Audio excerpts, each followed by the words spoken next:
2025 secretariat assistant exam വിളിക്കുമോ? നമ്മൾ ഇപ്പോഴേ പഠിച്ചു തുടങ്ങേണ്ടതുണ്ടോ? നോട്ടിഫിക്കേഷൻ വന്നിട്ട് പഠിച്ചു തുടങ്ങിയാൽ പോരെ? ഇങ്ങനെ ഒരുപാട് ക്വസ്റ്റ്യൻസ് ആണ് നമുക്കിപ്പോൾ വന്നുകൊണ്ടിരിക്കുന്നത്.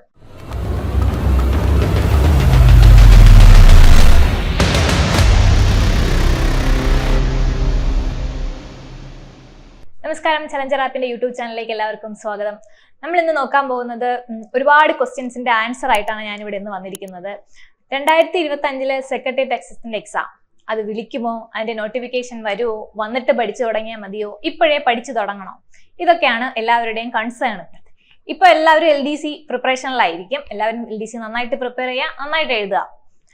അത് കഴിഞ്ഞിട്ട് നമുക്ക് വരുന്ന എക്സാം ആണ് സെക്രട്ടേറിയറ്റ് അസിസ്റ്റന്റ്. 2025 എക്സാം ആണ് സെക്രട്ടേറിയറ്റ് അസിസ്റ്റന്റ് എക്സാം. അപ്പൊ എല്ലാവർക്കും ഉള്ള ഡൗട്ടാണ് സെക്രട്ടേറിയറ്റ് അസിസ്റ്റന്റ് എക്സാം വിളിക്കുമോ എന്ന്. വിളിക്കുമോ എന്ന് ചോദിച്ചാൽ വിളിക്കും. എന്ന് വിളിക്കുന്നതിൽ ഒരു ക്ലാരിറ്റി വന്നിട്ടില്ല. പക്ഷെ എന്തായാലും 2026 ഏപ്രിൽ വരെയാണ് ഇപ്പോ ഉള്ള സെക്രട്ടേറിയറ്റ് അസിസ്റ്റന്റ് എക്സാമിന്റെ ലിസ്റ്റ് നിൽക്കുന്നത്. അപ്പൊ അത് കഴിയുമ്പോൾ എന്തായാലും അവർക്ക് വേറൊരു ലിസ്റ്റ് വേണം. അപ്പൊ അതിനൊക്കെ ആയിട്ട് അവർ എക്സാം നടത്തിയിട്ടാണ് ഇത് എടുക്കുന്നത്. പ്രിലിംസ് ഉണ്ട്, മെയിൻസ് ഉണ്ട്. അപ്പൊ ഇതെല്ലാം കഴിഞ്ഞ് ഇപ്പോഴേ എക്സാം നടത്തി 2025 എക്സാം നടത്തി അതിന്റെ റിസൾട്ട് വന്നതിന് ശേഷം മാത്രമേ നമുക്ക് ആ 2026 അടുത്ത ലിസ്റ്റ് സെറ്റ് ആക്കി വെക്കാൻ പറ്റുള്ളൂ. അപ്പൊ എന്തായാലും വിളിക്കുമെന്ന് തന്നെയാണ് നമുക്കുള്ള ഒരു റിപ്പോർട്ട്സ്. അപ്പോൾ ഇത് എങ്ങനെ പഠിക്കണം? ഇപ്പൊ എല്ലാവർക്കും ഉള്ള ഡൗട്ടാണ്, ഇത് ഭയങ്കര പാടായിക്കൊണ്ടിരിക്കുന്നത്, നമുക്ക് പഠിച്ചാൽ കിട്ടുമോ? എങ്ങനെ പഠിക്കണം? ഇത് ഭയങ്കര ടഫ് അല്ലേ? നമുക്ക് LDC പോലുള്ള കാര്യങ്ങൾ നോക്കിയാൽ പോരെ എന്നൊക്കെ ഒരുപാട് ക്വസ്റ്റ്യൻസ് ആണ് ഇപ്പൊ എല്ലാവരും ചോദിച്ചുകൊണ്ടിരിക്കുന്നത്. പക്ഷേ നമ്മളൊരു ഗവൺമെന്റ് ജോലിക്ക് വേണ്ടിയിട്ട് ഇറങ്ങുവാണ്, അല്ലെങ്കിൽ ഗവൺമെന്റ് ജോലി കിട്ടണം, അതിന് വേണ്ടിയിട്ട് നമ്മളൊരു ദീർഘകാല കോഴ്സായിട്ട് എടുത്ത് പഠിച്ച് നമ്മൾ അതിനുവേണ്ടി നിൽക്കുകയാണ്, ഇതിനു വേണ്ടി മാത്രം നിൽക്കുകയാണെങ്കിൽ നമ്മൾ ഇപ്പോഴേ പഠിച്ചു തുടങ്ങേണ്ടതുണ്ട്. അല്ലെങ്കിൽ നോട്ടിഫിക്കേഷൻ വന്നിട്ട് പഠിച്ചാൽ പോരെ? ചിലർ അങ്ങനെയാണ്, നോട്ടിഫിക്കേഷൻ വന്നിട്ട് പഠിക്കാം, അല്ലെങ്കിൽ എക്സാം ഡേറ്റ് വന്നിട്ട് പഠിക്കാം, അല്ലെങ്കിൽ കൺഫർമേഷൻ കൊടുത്തിട്ട് പഠിക്കുന്നവരുണ്ട്, ഹാൾ ടിക്കറ്റ് വന്നിട്ട് പഠിക്കുന്നവരുണ്ട്. പക്ഷെ അതൊക്കെ ഒരു പ്രായോഗികമായിട്ടുള്ള ഒരു രീതിയല്ല. നമുക്ക് എക്സാം ക്രാക്ക് ചെയ്യണം, അത് കിട്ടണം, ഈ എക്സാം കിട്ടണം എന്നുണ്ടെങ്കിൽ നമ്മളത് വളരെ കാര്യമായിട്ട് തന്നെ ഒരു ഏറെക്കുറെ ഒരു വർഷത്തെ ഒരു തയ്യാറെടുപ്പോട് കൂടി തന്നെ എടുത്താൽ മാത്രമേ നമുക്കത് കിട്ടത്തുള്ളൂ.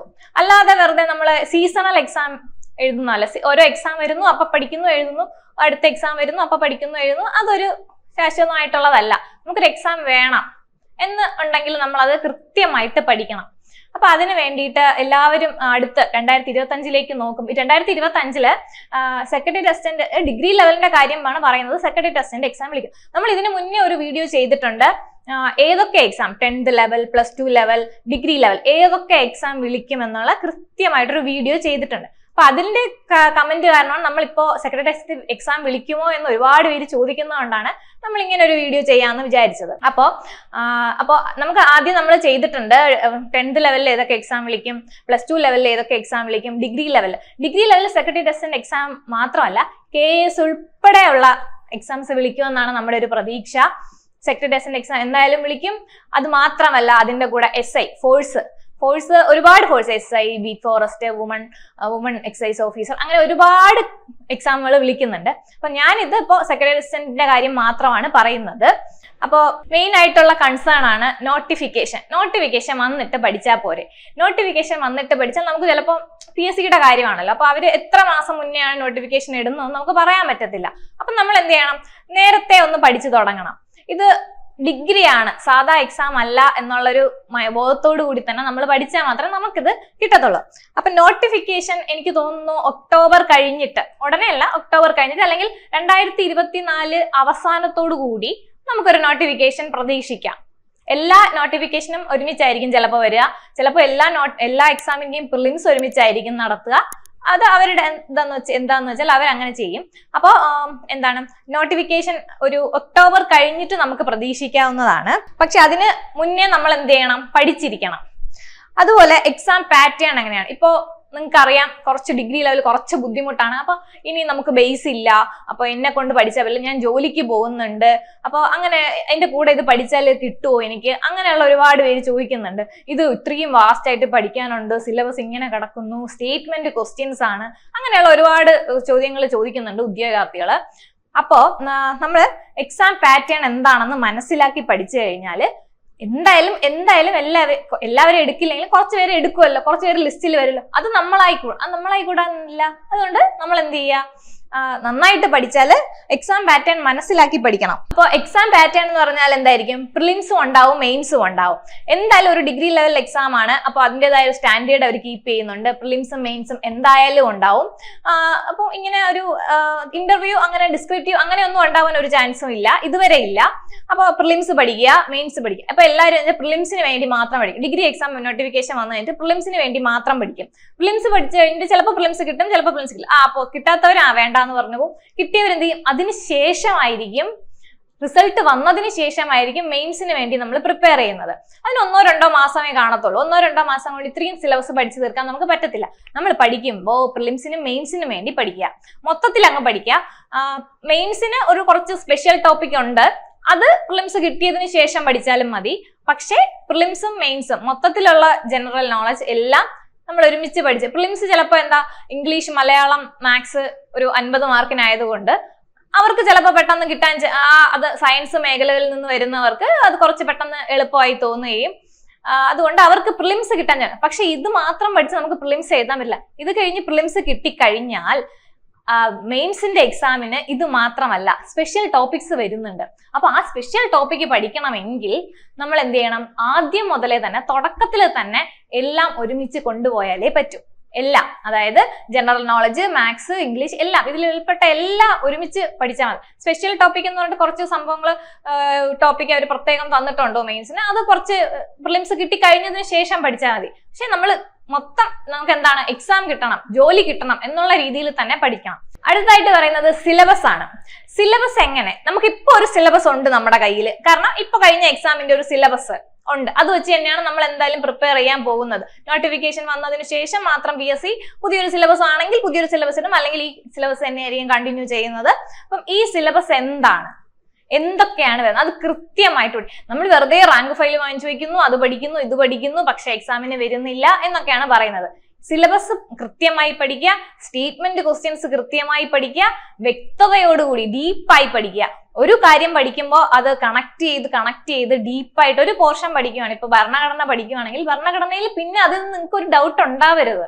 ഒരു ഡൗട്ടും ഉണ്ടാവാത്ത രീതിയിൽ തന്നെ ഏത് ക്വസ്റ്റ്യൻ ചോദിച്ചാലും നിങ്ങൾക്ക് എഴുതാൻ പറ്റുന്ന രീതിയിൽ എഴുതണം. കൂടുതലും സ്റ്റേറ്റ്മെന്റ് ക്വസ്റ്റ്യൻസിൽ ഇപ്പൊ വരുമ്പോൾ എന്താണ്, 4 സ്റ്റേറ്റ്മെന്റ് വരും, നിങ്ങൾക്ക് 2 എണ്ണം അറിയായിരിക്കും, 2 എണ്ണം അറിയത്തില്ലായിരിക്കും. ഈ അറിഞ്ഞുകൂടാത്ത 2 എണ്ണത്തിൽ നമുക്കൊരു കൺഫ്യൂഷൻ വരും. പക്ഷെ നമ്മൾ 4ഉം കണ്ടിട്ടുള്ളതാണ്. 2 എണ്ണം നമുക്കറിയാം, അത് തെറ്റാണോ ശരിയാണോ എന്താണെന്ന് നമുക്കറിയാം. പക്ഷെ 2 എണ്ണത്തിൽ കൺഫ്യൂഷൻ വരും. അപ്പൊ അവിടെ നമുക്കൊരു മാർക്ക് പോയില്ലേ. അപ്പൊ അത് പോവാതിരിക്കുക. പഠിക്കുന്ന കാര്യങ്ങൾ വ്യക്തമായിട്ട് സിലബസിൽ എന്തുണ്ടോ അത് കൃത്യമായി പഠിക്കുക, വ്യക്തമായി പഠിക്കുക, കുറച്ച് ഡീപ്പായിട്ട് പഠിച്ചു പോവുക, കണക്ട് ചെയ്ത് പഠിക്കുക. സോ നമുക്ക് സിലബസ് അങ്ങനെ കവർ ചെയ്യാൻ പറ്റും. അടുത്തായിട്ട് നമുക്കൊരു സ്ട്രാറ്റജി വേണം, എങ്ങനെയാണ് പഠിക്കേണ്ടതെന്നുള്ളൊരു സ്ട്രാറ്റജി. കൃത്യമായ പ്ലാനിങ്ങോടുകൂടി പോകണം. ഇപ്പൊ ജോലിക്ക് പോകുന്നവരാണെങ്കിൽ പറയും നിങ്ങൾക്ക് പഠിക്കാൻ പറ്റുന്നില്ല, നമ്മളെ കൊണ്ട് ഒരുപാടുണ്ട്, വാസ്റ്റ് സിലബസ് ആണ്. അവരിപ്പോഴേ തുടങ്ങണം. 1 വർഷത്തെ ഒരു ഗ്യാപ്പ് വരുന്നുണ്ട് നമുക്ക് പഠിക്കാനായിട്ട്. നമ്മളിത് വേണം എന്ന് പറഞ്ഞിരിക്കുവാണെങ്കിൽ അത് കൃത്യമായിട്ട് പഠിക്കണം.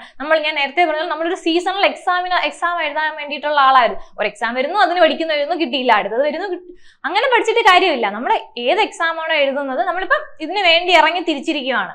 അപ്പം ഇത് തന്നെ കിട്ടണം എന്നുള്ള രീതിയിൽ നമ്മൾ അങ്ങ് പഠിക്കുക. ഒരു ദിവസം ഒരു കുറച്ച് ഒരു 1-2 മണിക്കൂർ പതിയെ സിലബസ് എടുത്തിട്ട് പതിയെ കവർ ചെയ്ത് പോയാൽ മതി. അവസാനത്തെ ദിവസം 7ാമത്തെ ദിവസം ഈ പഠിച്ചതെല്ലാം ഒന്ന് റിവൈസ് ചെയ്യാം. അപ്പം 6 ദിവസം ഓരോ ടോപ്പിക്ക് പഠിക്കുക, ഒന്ന് റിവൈസ് ചെയ്യാം. നമുക്ക് വീക്കായിട്ടുള്ള ടോപ്പിക്ക് കുറച്ച് കൂടുതലായിട്ട് ബൂസ്റ്റ് ചെയ്യണം. നമുക്ക് അറിയാവുന്ന ടോപ്പിക്ക് വീണ്ടും പഠിച്ചുകൊണ്ടിരുന്നിട്ട് കാര്യമില്ല. അറിയാത്തത് എന്താണ്, അപ്പൊ അങ്ങോട്ട് നമുക്ക് ഇറങ്ങാൻ ചിലപ്പോൾ ബുദ്ധിമുട്ടായിരിക്കും. ഇത് വീക്കാണ്, എനിക്ക് അറിയില്ല, അങ്ങനെ ഇരിക്കരുത്. നമുക്ക് സ്ട്രോങ് ആയിട്ടുള്ളത് മാത്രം പഠിച്ചുകൊണ്ടിരിക്കരുത്. വീക്കായിട്ടുള്ളതിലേക്കും പോവുക, അതിലോട്ട് ഇറങ്ങി ചെന്ന് മാത്രമേ നമുക്കിത് കിട്ടത്തുള്ളൂ. ഇത് ക്രാക്ക് ചെയ്യണമെങ്കിൽ നമ്മൾ ഒന്നും നമുക്ക് മാറ്റില്ല. കൂടിപ്പോയാൽ 1-2 ചിലർക്ക് സയൻസ്, ഫിസിക്സ്, കെമിസ്ട്രി ഒക്കെ ബുദ്ധിമുട്ടായിരിക്കും. അതിൽ ഏതെങ്കിലും 1-2 ടോപ്പിക്ക് മാറ്റിയിട്ട് ബാക്കി എല്ലാം കവർ ചെയ്യണം. അല്ലാതെ കുറേ എനിക്ക് ഇഷ്ടമുള്ള ടോപ്പിക്കുകൾ മാത്രം പഠിച്ചിട്ട് അങ്ങനെയൊന്നും വിചാരിക്കരുത്. അടുത്തത് നമുക്ക് പറയാം ടോപ്പിക്സ് ഇമ്പോർട്ടൻസ് ആണ്. അതെന്ന് വെച്ചാല് ഇപ്പോ സ്പെഷ്യൽ ടോപ്പിക്ക് വരുന്നുണ്ട് മെയിൻസിൽ. പ്രിലിംസിലാണെങ്കിൽ മാത്സ്, ഇംഗ്ലീഷ്, മലയാളം 50 മാർക്കിനാണ്. അതറിയുന്നവര് പ്രിലിംസ് കയറും. ബാക്കി GK ഒക്കെ പഠിച്ചുകൊണ്ടിരിക്കുന്നവർക്ക് പ്രിലിംസ് കയറാൻ പറ്റില്ല. പക്ഷെ ഈ പ്രിലിംസ് കയറിയവർക്ക് എന്തായിരിക്കില്ലായിരിക്കും, GK അറിയില്ലായിരിക്കും. ഇത് കിട്ടിയിട്ട് ഞാൻ നേരത്തെ പറഞ്ഞ പോലെ ഇത് കിട്ടിയിട്ട് മെയിൻസ് പഠിക്കാം, അങ്ങനെ ഒരു രീതിയിലായിരിക്കും അവരിയ്ക്കുന്നത്. പക്ഷെ അവിടെ ചെല്ലുമ്പോൾ അവർക്ക് ഇത് കിട്ടി, മെയിൻസ് കിട്ടുന്നില്ല. കാരണം അവർക്ക് GK അറിയില്ല. അപ്പൊ അതുകൊണ്ടാണ് പറഞ്ഞത് നമ്മൾ പഠിക്കുമ്പോൾ മൊത്തത്തിൽ അങ്ങ് എല്ലാം പഠിച്ചു പോവുക. സ്പെഷ്യൽ ടോപ്പിക്ക് ഞാൻ പറഞ്ഞതുപോലെ പ്രിലിംസ് കിട്ടി കഴിഞ്ഞിട്ട് പഠിച്ചാൽ മതി, പക്ഷെ ബാക്കിയുള്ളത് പഠിച്ചു പോവുക. എല്ലാ ടോപ്പിക്സിനും ഇമ്പോർട്ടൻസ് ഞാൻ പറഞ്ഞതുപോലെ സ്ട്രോങ് ആയിട്ടുള്ള ടോപ്പിക്കിനും അതുപോലെ വീക്ക് ആയിട്ടുള്ള ടോപ്പിക്കിനും എല്ലാം ഇമ്പോർട്ടൻസ് കൊടുത്തു പോവുക. ഡെപ്ത് ആയിട്ട് പഠിക്കുക, കണക്ട് ചെയ്ത് പഠിക്കുക. കണക്ട് ചെയ്ത് പഠിക്കുക എന്ന് ഞാൻ കുറെ പ്രാവശ്യം പറയുന്നത് അത് നിങ്ങൾക്ക് യൂസ് ഉണ്ടാവും, അതുകൊണ്ടാണ് കണക്ട് ചെയ്ത് പഠിക്കുക എന്നാണ്. ഒരു സംഭവം പഠിക്കുമ്പോൾ ഭരണഘടനയാണെങ്കിൽ അത് പഠിക്കുമ്പോൾ അത് കണക്ട് ചെയ്ത് പഠിച്ചു കഴിഞ്ഞാൽ അത് നിങ്ങൾക്ക് വളരെ ഉപകാരപ്പെടും. അവിടെ എക്സാം ചെല്ലുമ്പോൾ സ്റ്റേറ്റ്മെന്റ് ക്വസ്റ്റ്യൻസ് ആയിരിക്കും കൂടുതലും ഡിഗ്രി ലെവലിന്. നിങ്ങൾ കൂടുതൽ വൺ വേർഡ് ക്വസ്റ്റ്യൻസ് ഒന്നും പ്രതീക്ഷിച്ച് പോകേണ്ട, 1-2 ഉണ്ടാവും, ഉണ്ടായാൽ ഭാഗ്യം. ഇല്ലെങ്കിൽ നമുക്ക് ഫുൾ സ്റ്റേറ്റ്മെന്റ് ക്വസ്റ്റ്യൻസ് ആയിരിക്കും, ഡീപ്പായിട്ടായിരിക്കും അവർ ചോദിക്കുന്നത്. നല്ല സ്റ്റാൻഡേർഡ് ക്വസ്റ്റ്യൻസ് ആയിരിക്കും, ഡീപ്പായിട്ടായിരിക്കും ചോദിക്കുന്നത്. കോമ്പറ്റീഷൻ നല്ല കോമ്പറ്റീഷൻ ഉണ്ടാവും. ചിലപ്പോൾ UPSC ആസ്പിറൻസ് വരെ വന്ന് എഴുതുന്ന ഒരു എക്സാം ആണ് എന്ന് വെച്ചാൽ അവർക്ക് കിട്ടണമെന്നില്ല. നമ്മൾ എന്താണ് നന്നായിട്ട് പഠിക്കും. നല്ല കോമ്പറ്റീഷൻ ഉണ്ട്. ഡിഗ്രി എന്ന് പറയാൻ ഇപ്പൊ ഒരു 10 ലക്ഷം പേരാണെങ്കിൽ 5 ലക്ഷം 2 ലക്ഷം പേരെ അത് പഠിച്ചിട്ട് പോകും. അതിൽ 1 ലക്ഷം പേർക്ക് മാത്രമേ നന്നായിട്ട് അവർ പ്രിപ്പയർ ചെയ്ത് 1 വർഷത്തോളം പ്രിപ്പയർ ചെയ്തിട്ട് പോകുന്നുള്ളൂ. അതിൽ എത്ര പേർക്കാ കിട്ടുന്നത്?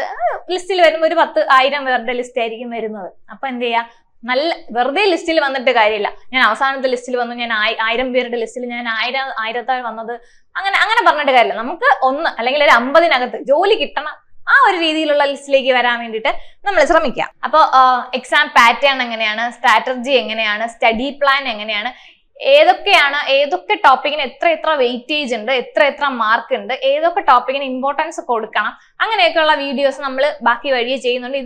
ഇപ്പൊ കുറെ പേര് ചോദിച്ചു നോട്ടിഫിക്കേഷൻ വരുന്നുണ്ടോ ഇല്ലയോ, അത് പഠിക്കണോ വേണ്ടയോ, നിർത്തിയിട്ട് പോട്ടെ, അങ്ങനെയൊക്കെ ചോദിക്കുന്നത് കൊണ്ട് അവർക്ക് വേണ്ടിയിട്ടാണ് ഒരു വീഡിയോ ഇട്ട്. ബാക്കി വീഡിയോസ് നമ്മൾ ചെയ്യുന്നതായിരിക്കും. അതുപോലെ തന്നെ ചലഞ്ചർ ആപ്പിനകത്ത് നമുക്ക് എല്ലാത്തിനും ഉള്ള SCRT അല്ലെങ്കിൽ PDF, മോക്ക് ടെസ്റ്റുകൾ എല്ലാം നമ്മുടെ ചലഞ്ചർ ആപ്പിലുണ്ട്. അപ്പോൾ നിങ്ങൾക്ക് രജിസ്റ്റർ ചെയ്യണമെങ്കിൽ വീഡിയോയുടെ താഴെ കമന്റ് ബോക്സ് ഉണ്ട്, അതിൽ ക്ലിക്ക് ചെയ്ത് നിങ്ങൾക്ക് രജിസ്റ്റർ ചെയ്യാം. അത് മാത്രമല്ല ഇത് നിങ്ങൾക്ക് ആപ്പിൽ എല്ലാ രീതിയിലും നിങ്ങൾക്ക് സ്പെഷ്യൽ മെന്റേഴ്സ് ഉൾപ്പെടെ ഓരോരുത്തർക്കും ഓരോ മെന്റേഴ്സ് ഉൾപ്പെടെ പ്രൊവൈഡ് ചെയ്യുന്നുണ്ട്. അപ്പൊ നിങ്ങൾ എന്ത് ചെയ്യുക, എല്ലാവരും ഇപ്പോഴേ പഠിച്ചു തുടങ്ങുക. എല്ലാവർക്കും ഓൾ ദി ബെസ്റ്റ്.